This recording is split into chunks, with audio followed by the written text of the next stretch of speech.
my dear lovely students. Welcome back once again. I am Chitra Singh, your teacher. So, my dear students, hope you all are doing good and revising the chapters which we have done. Okay, so students, first of all, mention your name, class and section in the comment box. Dear students, this week we have done chapter number 2, The Prodigal Son, given on page number 7. Dear children, what is the meaning of the prodigal son?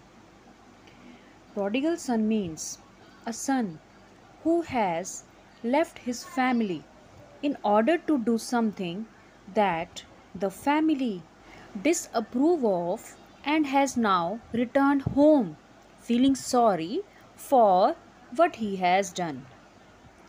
Dear students, in order to spread the teachings of God, Jesus used stories.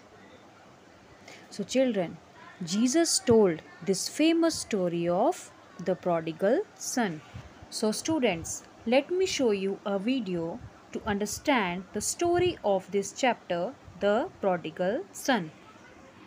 Prodigal Son. The prodigal son is a famous parable taken from the Bible. Parables are short, simple stories that teach a moral lesson. The Bible has many parables which sum up the teachings of Jesus and the prophets in a way that everyone can understand. A rich farmer had 2 sons who worked with him on his farm. One day, the younger son said to his father, "When you die, half of everything you own will be mine. Give it to me now, so that I can go off and have a good time." The father loved his sons and did not like to see either of them unhappy. So he counted his money and gave half of it to his younger son.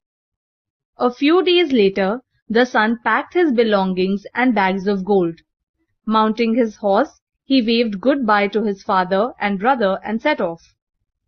After traveling for many months, he reached a foreign country. Deciding to stay there for a while, he spent some of his gold on a large and splendid house. He spent his gold on clothes for himself and on presents for his new friends, who seemed to like him. He thought that gifts would make them like him even more. He invited all his new friends to his house for feasts, which sometimes went on all night. There was always lots of good food, music, and dancing. Spending so freely, his gold was soon over. In less than 2 years, he had to go to moneylenders for more gold. Soon he had to sell off his house to pay his debts. He had no money and nowhere to live. He asked his friends for help, but they just laughed and called him a fool. Unhappy and alone, he tried to earn money to buy food. But there was a drought in the country, as it had not rained for months. The crops were burnt by the sun, and the people were starving. He searched everywhere for work. At last, a farmer gave him the job of looking after his herd of sheep. The only wage the farmer paid him was a small plate of food every day. Sometimes he was so hungry that he ate the sheep's food to satisfy his hunger. One day when he was lying on the hard ground, he thought of his home and his father who loved him.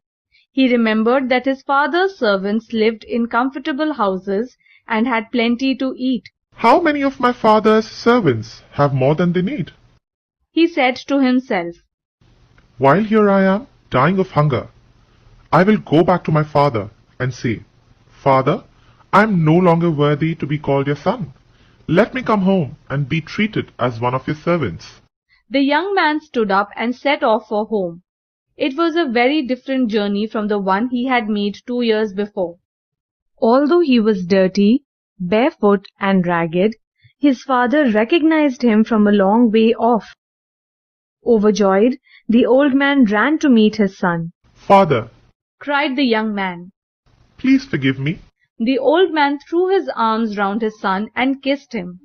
Then he said to a servant, "Fetch my best robe for him. Bring shoes for his feet and a ring for his finger." To another servant he said, "We must hold a feast to celebrate this great day, for my son was dead and is alive again. He was lost and has been found. Invite all my friends and neighbors so that they may share my joy." That evening the elder son, who had been working in the fields, came home. He asked a servant why music and song were heard from the house. When he heard that his father was celebrating his younger brother's return, he was very upset. He told the servant to ask his father to come out to him. His father came at once and greeted his son joyfully. "Your brother has come home. He said. Come and join the feast." The elder son replied angrily, "Why should I, father? I have worked faithfully for you, but you have never given me even a young goat so that I could invite my friends for a meal. Yet, the moment my brother comes home, after wasting your money and making a fool of himself, you invite everyone to a feast. No, I will not come in." The father felt deeply sorry. He understood why his elder son was so bitter and jealous. "My son, He said gently, you are always with me, and I have always loved you. But please try to understand how I feel today. You are a good son, and I have no reason to fear losing you, as I did in the case of my younger son. He was lost and has been found. I've got a son back, and you a brother. Forgive him his foolishness and welcome him back." The elder brother understood the wisdom of his father's words. Both father and son embraced each other and went into the house to rejoice. So, dear students, we learned from this story that Father is like a loving and forgiving God. That God, the Father, is rich in mercy and always ready to forgive. And in homework, dear students, you have to do this exercise in your book only. It is completely based on your understanding of the story.